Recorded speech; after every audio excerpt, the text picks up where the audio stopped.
Oi, turma, do livro Perturbações Espirituais de Valdo Franco, Manuel Filomeno Miranda, no capítulo 11, Esclarecimentos e Advertências. No silêncio que se fez espontaneamente, o irmão Macário, após a médium haver adquirido a consciência lúcida, esclareceu. Quando o imperador Diocleciano, instigado por Galério, no inverno de 303 d.C., deu início à mais feroz perseguição aos cristãos. Iniciada no dia 24 de fevereiro, os verdadeiros discípulos de Jesus perderam todos os parcos direitos que desfrutavam e foram convocados ao testemunho. Alguns, mais frágeis, renunciaram à crença libertadora, enquanto outros tivemos a honra de oferecer a vida física em demonstração de amor a Ele, que também nos houvera doado a sua anteriormente. Cristão que se tornara na África do Norte, residia em Roma e participava dos encontros consoladores nos quais a luz da verdade brilhava com intensidade. Aprisionado e açoitado violentamente, aguardei o momento de oferecer-lhe a pobre existência como forma de agradecer-lhe a mensagem sublime que honrava as minhas horas. Pai de família, minha mulher e minhas duas filhinhas de 12 e 14 anos foram também aprisionadas, porque não abjuraram a fé quando lhes foi imposto, fazendo-me sofrer inominável dor, compensada com a certeza do reino que ele nos havia prometido.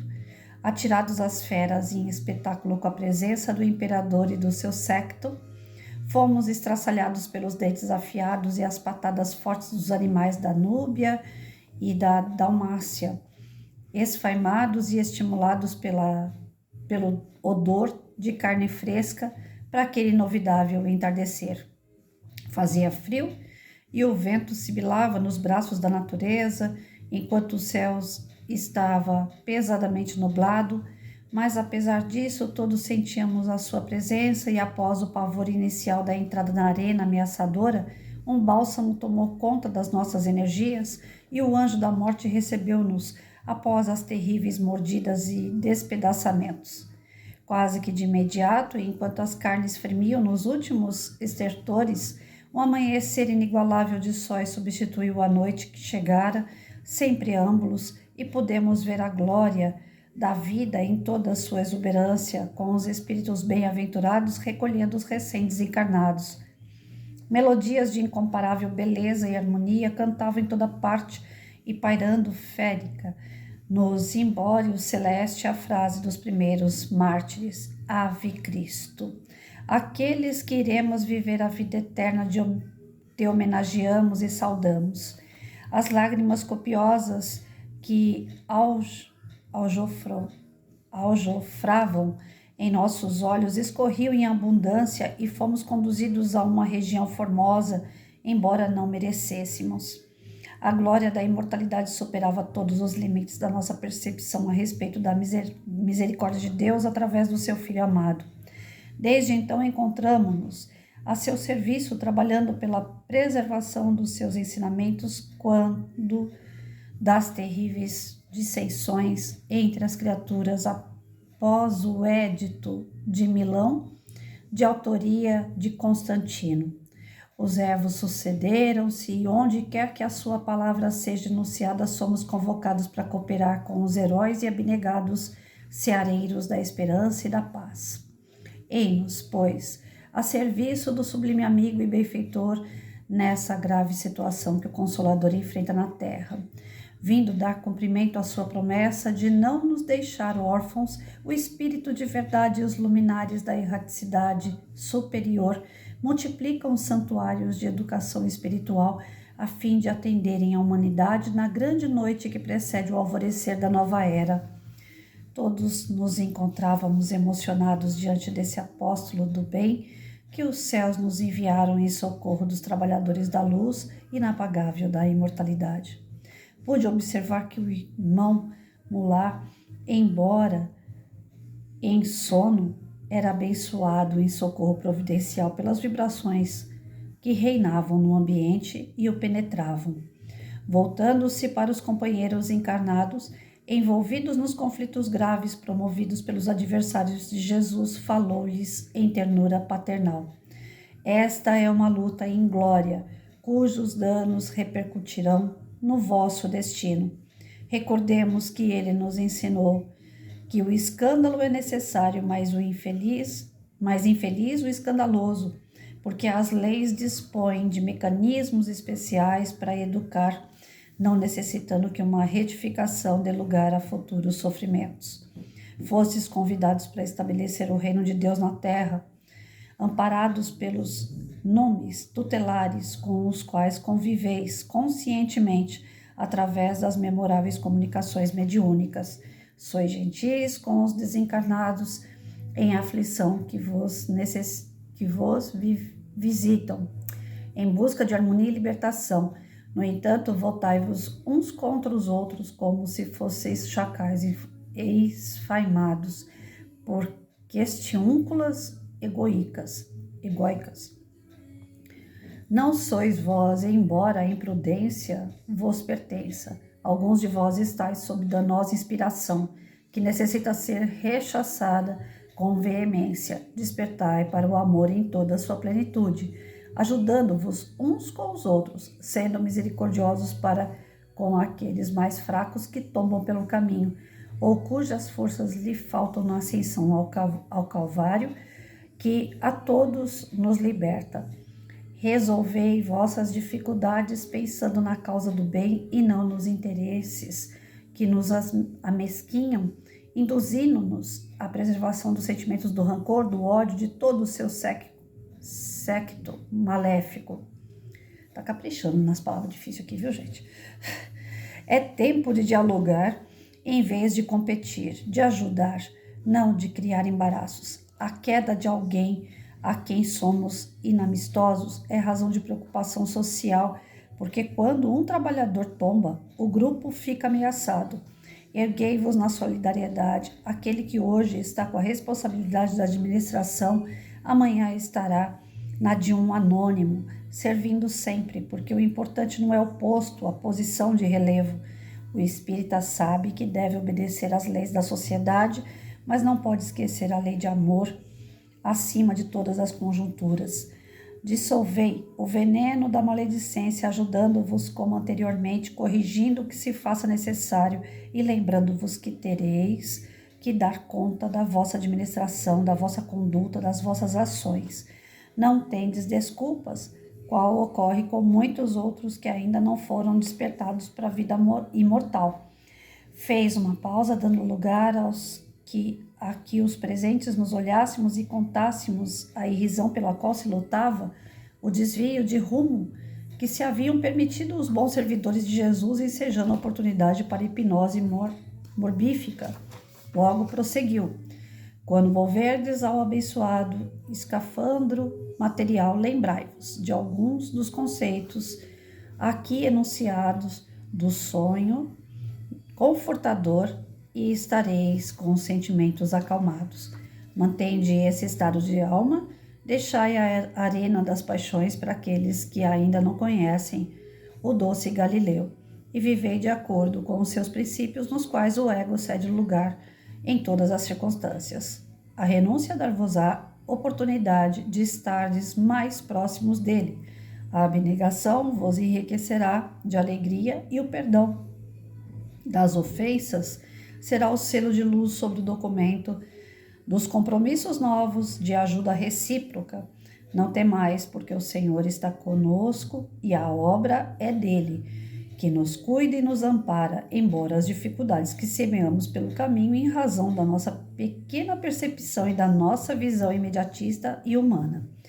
Um grande inimigo que necessita ser combatido com eficiência é o egoísmo. Essa herança infeliz do processo da evolução antropológica que retém o indivíduo em algemas fortes. O êxito do grupo social depende do membro mais frágil, que pode ser o acesso ao desequilíbrio geral. Indispensável, portanto, que a solidariedade viceje entre todos, mediante o auxílio recíproco, a tolerância fraternal, recordando-vos que todos passais ou já vivestes essa fase primitiva. Desde que ouvistes o convite de Jesus para trabalhares na sua seara, nenhuma condição vos foi imposta, nem exigistes que o vosso próximo fosse um bem-aventurado para servir-vos de modelo. Entardecia e muitos vos encontráveis com os instrumentos próprios para rotear o terreno atormentado pela seca. Sem dúvida, os corações humanos, vencidos pelo pessimismo, pela desesperança, pela falta de oportunidade, porque de um para outro momento vos transformais em seus juízes inclementes, laborais em vosso favor, em função do chamado superior, que pretendeis aqueles que vos transformastes em agentes de dissensão, acusando os próprios irmãos e amigos, aos quais muito consideráveis há pouco tempo, quando o céu escurece durante o dia, logo vem a tempestade, porque permitistes que o zimbório dos vossos sentimentos, nimbado pelas claridades sublimes, em razão de pequenas disputas e ciúmes, fosse tomado por nuvens carregadas, agora transformadas em tormenta perigosa. O Senhor retirará do mal desses dias lições preciosas para os nossos novos fiéis servidores da verdade. Esses enfrentarão não mais o circo nem o degredo, a crucificação nem o empalamento, pois que os tempos mudaram, mas os sentimentos de vingança e de rancor alteraram um pouco, exigindo ainda o sacrifício de novos mártires e abnegados servidores de Jesus. Os olhos vorazes do mundo espiam-vos e chocam-se com as condutas injustas e vingativas, muito diferentes dos que sempre foram informados que seriam o amor e a fraternidade, o júbilo pelo bem executado, o imenso prazer de ajudar e edificar-se num mundo melhor. Repetem-se as infâmias medievais, as disputas imperiais, para desfrutar-se o prazer do século e a soberba teológica sempre dominadora. Não são poucos os discípulos equivocados na seara, mas o mestre conhece-os e cuidará deles, sem a necessidade de serem estigmatizados e atirados ao desprezo dos frívolos e zombeteiros. Não vos afasteis do amor, seja qual for o pretexto, recordando-vos de que Deus é amor. Teremos novo ensejo de encontro amanhã, quando voltaremos a atender o nosso querido irmão que tem chefiado a situação quase deplorável em que se encontra a nossa amada instituição. Permanecei no bem e sereis dulcificados e felizes, porque nenhum mal pode haver onde se encontra a mensagem de libertação. Ao terminar o aconselhamento, algumas lágrimas corriam-lhe pela face. O diretor da sociedade orou em profundo recolhimento e, encerrando a reunião, e os cooperadores encarregados de conduzir os companheiros encarnados aos seus destinos iniciaram a atividade, enquanto o nosso grupo, sob direção do amoroso Dr. Bezerra, acercou-se do venerando Macário a fim de permutar experiências. Bom, aqui eu fiz questão de ler tudo, apesar da dificuldade, palavras bem difíceis, mas porque é um espírito superior dando comunicação. Aí a gente já começa essa segunda-feira com uma pergunta, né? O pessoal sempre fala assim, será que existe vida após a morte? Ninguém nunca voltou de lá para dar notícia. Ninguém? Será? O que mais a gente tem recebido é notícia do outro lado. Notícia de como que é o plano superior, de como como são os planos inferiores. Hoje, a propagação da doutrina espírita tem feito assim uma série de transformações, inclusive em outras religiões, que usam a doutrina como base para poder estudar essa questão da ciência, da filosofia e a própria religiosidade que o espírita tem. Eu vi um artigo ou um comentário apenas, não sei, pelo Face, dei uma olhadinha assim e estava lá. Existe o espírita católico e o católico espírita? Não, não existe. O espiritismo ele vai ser a base. Ele está tendendo a ser a base. Ele é a terceira revelação. A primeira foi Moisés, a segunda foi Jesus e a terceira é o Espiritismo, sem dúvida. Algum tempo atrás eu ficava naquela, será Será que não é porque o Espiritismo está puxando a sardinha para o lado dele, né? Como qualquer outra religião que fala, não, a nossa é a melhor. Mas estudando mais a fundo, a gente vê que realmente é a consoladora, porque ela dá para a gente a certeza da vida futura. Então, existem comunicações espirituais para isso. Existe a experiência que eles têm de lá para cá, o conhecimento deles de lá para cá. Uma vez eu vi numa palestra os filmes de terror. Da onde que são tirados esses filmes de terror? Da imaginação humana. A imaginação humana é intuída pelo quê? Pelas trevas. Por que as trevas querem filme de terror? Ai, Patrícia, você não está sendo muito bitolada, muito quadrada? Não, não tô, gente, é sério. As trevas querem filme de terror para deixar a gente com medo. E a gente com medo, porque a gente fica assustado, né? Depois tem gente que não vai nem no banheiro. A gente com medo, o nosso padrão vibratório cai. Nem que seja por alguns minutos durante o filme. Terminou o filme, você não sente mais nada, beleza. Mas nem que seja durante o filme, eles estão ali. Eles estão perto, eles estão aproveitando. Então, de maneira nenhuma, a gente tem que baixar o nosso padrão vibratório. Porque a influência espiritual, ela está a todo o momento por perto. Seja boa, seja ruim. Se a gente pensa em coisas boas, fala coisas boas, faz coisas boas, é lógico que a espiritualidade superior está perto. E eles vêm tanto para abraçar, para dar notícia boa, para trazer conhecimento, como para dar puxão de orelha. Aqui, o mentor está sendo muito bacana. A casa está em desordem. É uma casa espírita, é uma casa de acolhimento, é uma casa de socorro. Não tem que ter indisciplina, não pode. Nós que trabalhamos numa casa espírita, nós temos que se vigiar ainda mais. Por isso que muita gente não quer entrar para o espiritismo, porque é uma responsabilidade assumida com você mesmo. Não é uma responsabilidade que você assume com o padre, com o pastor, com a igreja, com o lugar. Mas é um compromisso que você assume com você mesmo. Ou você muda seu comportamento, ou você está na roça. Jesus dizia que muito vai ser cobrado de que muito foi dado. Então, não existe espírita católico, espírita evangélico, não existe.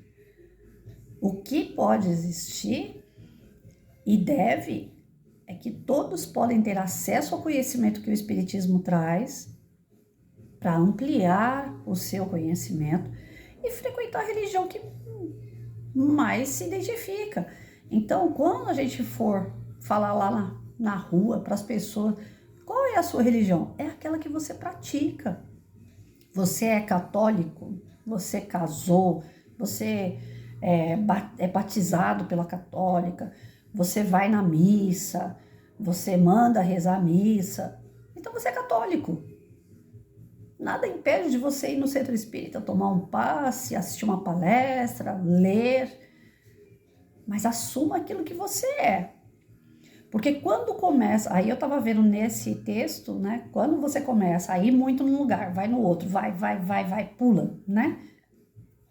Você acaba não se pegando a nada, você não tem referência. Você se perde no meio de tanto conhecimento que você se descrê. Chega um momento que você fala, não acredito em nada, não acredito nem em mim. Então, assim, nós existimos. Nós somos criaturas criadas por Deus, que existe. Como que eu sei que Deus existe? Tudo que não foi criado pelo homem foi criado por alguém. E maravilhoso, e perfeito. A natureza é perfeita. A natureza não se cria sozinha, nós não nos criamos sozinhos. Tem que ter uma força poderosa, uma força motriz que colocou vida em tudo isso. E por que já não criou perfeito? Porque e o mérito nosso? Cadê? Nós temos que ter mérito. A evolução humana, a evolução animal, a evolução vegetal, ela caminha por si. Mas nós temos que ter esse mérito, nós vamos caminhando lentamente, a passo de tartaruga, não tem problema, mas nós estamos caminhando. Nós estamos indo ao progresso, nós estamos evoluindo.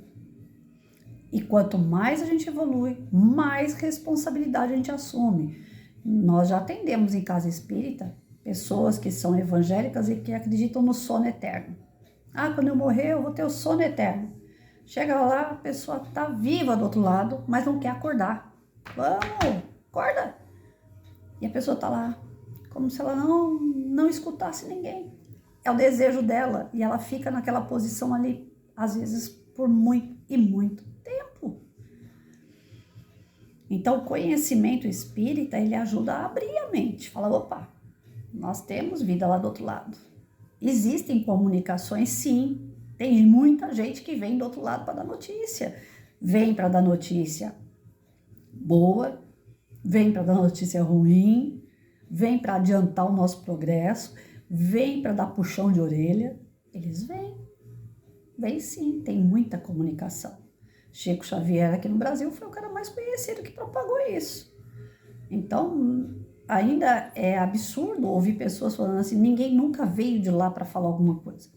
Antigamente, as reuniões mediúnicas, elas eram totalmente fechadas. As pessoas nem sabiam que existiam isso.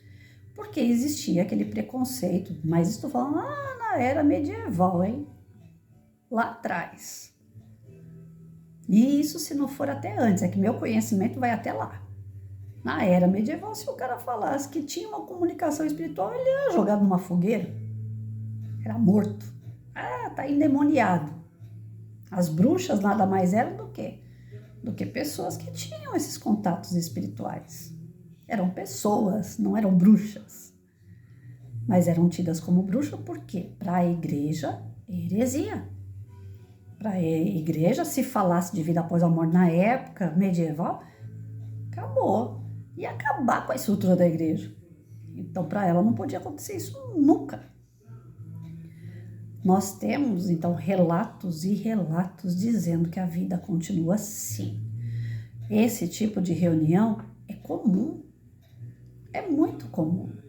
O espírito mais adiantado vir, o que eu acredito, né? Não sei se é isso, mas o que eu acredito que o Divaldo é muito questionado, é que as obras dele, ele coloca espíritos superiores de alta classe. Bezerra de Menezes está envolvido com esse Manuel Filomeno Miranda, que é o autor, junto com Divaldo, em um trabalho mediúnico de ir dar amparo nas sociedades espíritas. Então eu creio que isso levanta uma série de polêmicas, porque quem é o Divaldo na fila do pão para ter acesso ao Bezerra de Menezes, que é um espírito de elevada moral? Então eu creio que muito do que ele faz, ele traz espíritos assim que para nós da sociedade espírita são espíritos que não se apresentam assim tão facilmente. Mas se é verdade ou se não é, mesmo que isso aqui não fosse uma obra totalmente verídica, eu não sei se é ou se não é, eu leio e pego o que é bom para mim. Mesmo que não fosse, a mensagem é verdadeira. A mensagem. Os envolvidos na mensagem, a gente tem como se fosse uma história.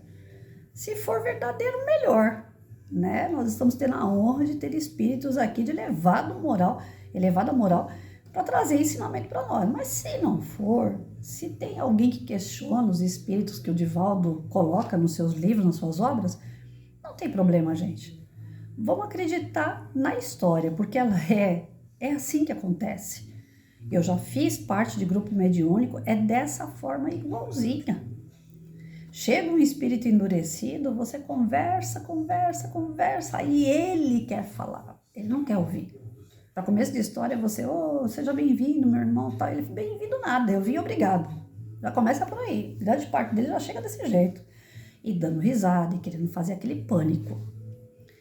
Eles são irônicos, eles aterrorizam, vocês não têm ideia. E aí o dirigente do trabalho, por ter um pouco mais de conhecimento do que o restante da turma, pede para a turma sustentar o trabalho em oração. Se tiver mais espíritos juntos, cada um dá a sua comunicação, passa a comunicação desses espíritos. Aí o comunicante, o bambambam, né? Seja ele das trevas ou o benfeitor, principalmente o das trevas, né? Ele vai falar. Aí o coordenador do trabalho escuta, tenta apaziguar, não dá certo. Aí o bambambam lá dos bons, né? O espírito superior, ele vai dar a comunicação dele. Aí quando ele dá a comunicação dele é desse jeito aqui. É dando lavada em todo mundo, tanto na parte espiritual, dos que estão do outro lado dando trabalho, como dos próprios trabalhadores. Vocês precisam de mais regra, vocês precisam de mais disciplina. Porque se tá tendo esse atentado todo é porque vocês estão dando brecha. E aí quando esse mentor, né, que é o espírito superior da comunicação, geralmente o das trevas, né, que tá ali agitando o grupinho dele, eles botam para dormir, acalma, né, para depois voltar e falar mais um pouco. Então, Patrícia, mas se eles conseguem fazer um cara desse dormir, por que já não faz dormir de uma vez? Que aí não dá mais trabalho. Porque a gente tem que respeitar o livre-arbítrio. São tentativas de fazer com que a consciência dele acorde. Deus não vai passar por cima do livre-arbítrio. Por isso que não existe fatalismo. Não existe essa história de, o cara morreu atropelado ali, foi uma fatalidade. Não foi. O cara tomou uma bala. Não foi. É chegado o momento daquele ser desencarnar. Porque quando Deus quer, ele age. Eu quero. Quando ele não quer, não vou agir. Vai continuar fazendo besteira. Vamos ver até onde vai isso aí. Deus, ele age dessa forma. E quem sou eu para questionar Deus? Se eu não me compreendo ainda, como é que eu quero compreender Deus? Todo o processo, tudo que ele deseja de mim, eu sei que Deus quer que eu seja feliz. Ele não me criou para ser infeliz. Mas através desse querer dele, tem que ter o meu querer. Eu preciso desejar essa evolução, eu preciso desejar o bem, eu preciso desejar uma cura, eu preciso desejar minha felicidade. Caso contrário, Deus quer, mas eu não quero, e aí? Jesus dizia que a porta se abre por dentro, a maçaneta do nosso coração está lá dentro. A gente é que tem que abrir. Então, essas advertências, esses esclarecimentos em reunião mediúnica, hoje é mais comum vocês saberem. Aqueles que não são médium, aqueles que não estão na casa, já têm um conhecimento, estão começando a ter o conhecimento do que a gente faz lá dentro. E não é um trabalho fácil, não é um trabalho que, a primeira vez que o espírito chega endurecido, querendo quebrar tudo, a gente vai lá, conversa e ele fica bem. Ele vai ficar um amorzinho na primeira conversa. Não vai nada. Se a gente encarnado, a gente leva uma vida inteira para entender alguma coisa, imagina esses que já estão endurecidos há séculos. Então, eles vão aparecer na casa espírita muitas e muitas vezes. Eles vão até fingir muitas vezes que estão de boa. Tá bom, vocês me convenceram, nós vamos parar. Dá meia volta lá na curva lá e volta aqui de novo para perturbar. É assim que funciona.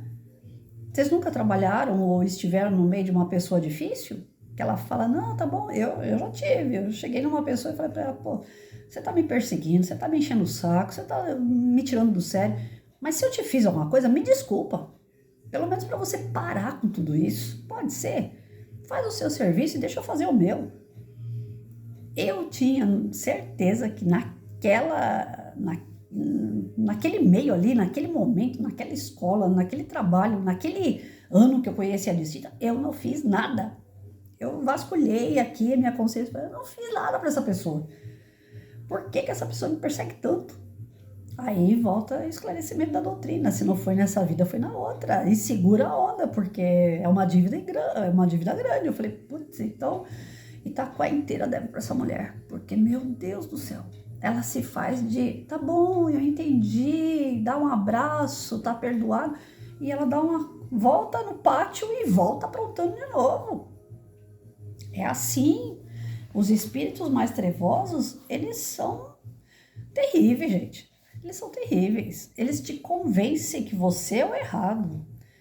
Eles te convencem que eles vão melhorar.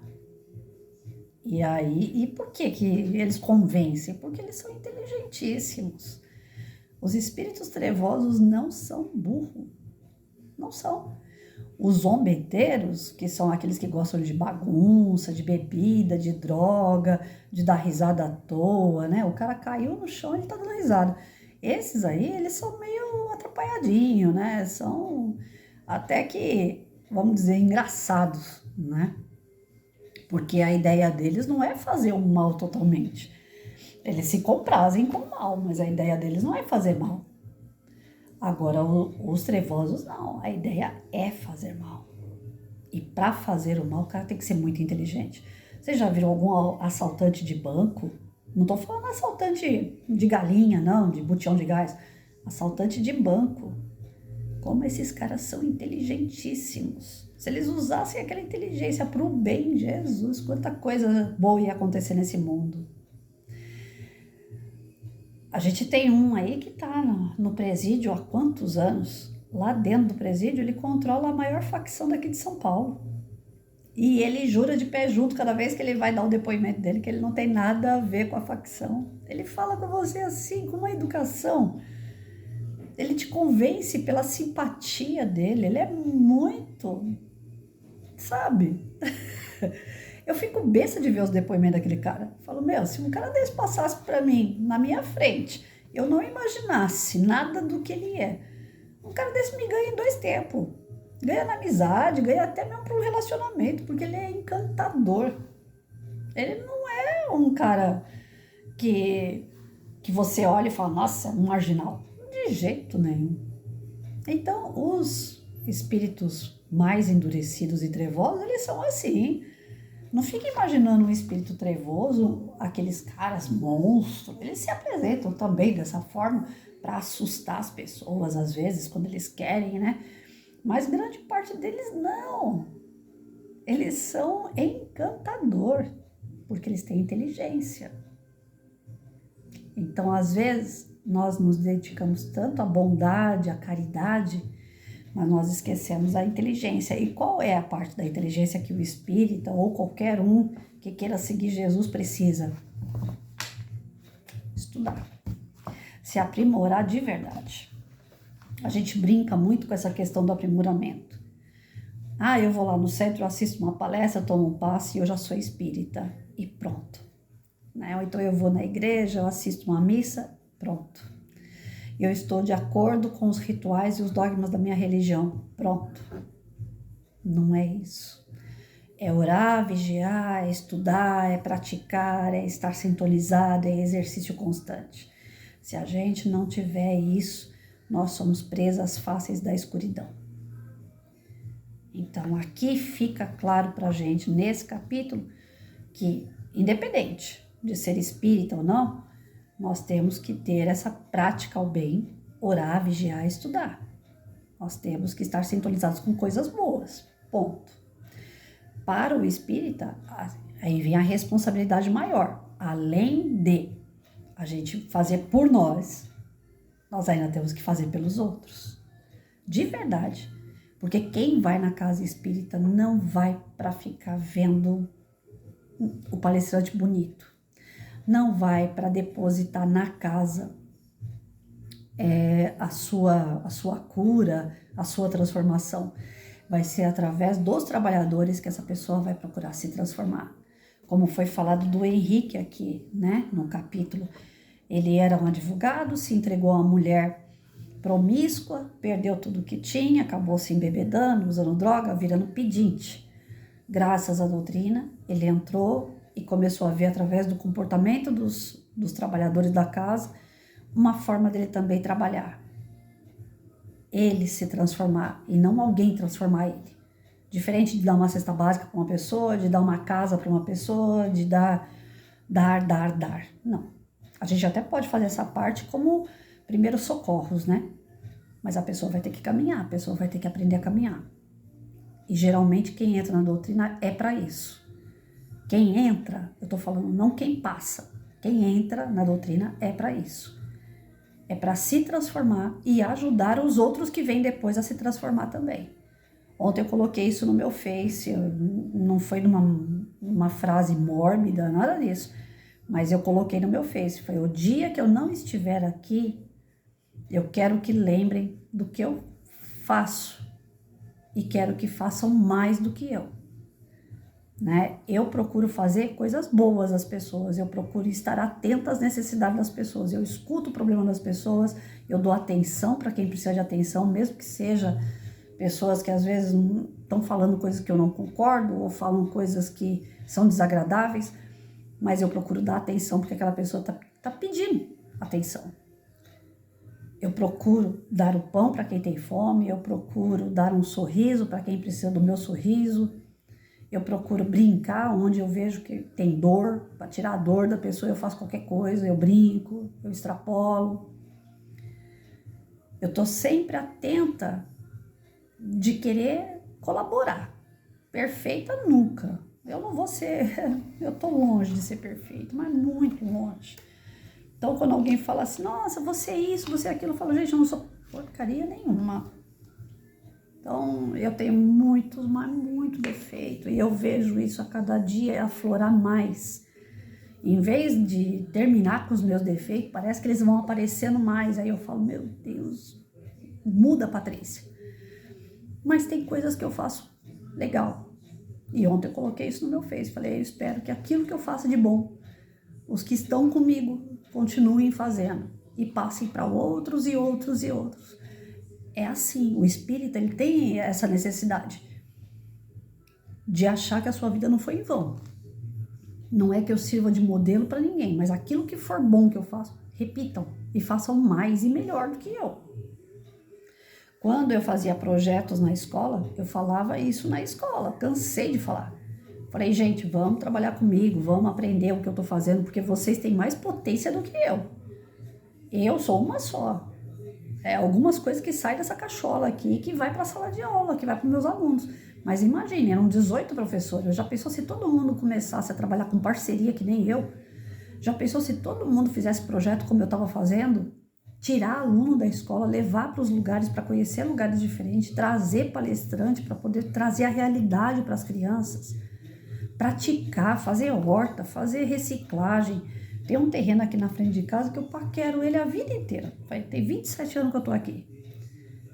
Ah, se Deus desse asa para cobra, eu já tinha comprado esse terreno, já tinha feito um centro espírita aqui, porque aqui não tem.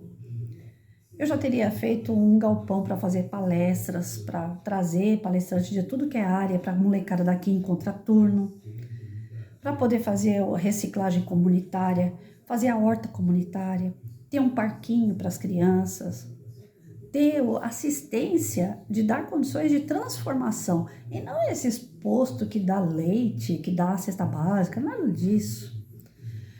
É primeiro socorro isso daí. Não pode ser paternalismo, não pode ficar a vida inteira dando. Mas tem que ter um local de transformação. Eu fico olhando para esse terreno aqui, 27 anos vazio, só juntando rato e lixo. E podia ser algo útil, mas eu não tenho dinheiro para comprar o terreno. Então, a ideia tem, mas aí é que tá, é isso que eu tô querendo dizer. Se outras pessoas se juntassem, a força é maior, as condições seriam maior. Eu não sei se é sonhar demais, né? Mas quem sabe? Um dia eu ainda hei de ver esse terreno ou algum próximo daqui, um centrinho. É tudo que eu espero. E de pessoas que tenham compromisso. Porque na casa espírita, em resumo, o que eles pedem é isso. Tenha compromisso. Quem assumir com a casa espírita, assuma com compromisso. Gente, ótima semana. E fica aqui o nosso alerta, né? Orai e vigiai.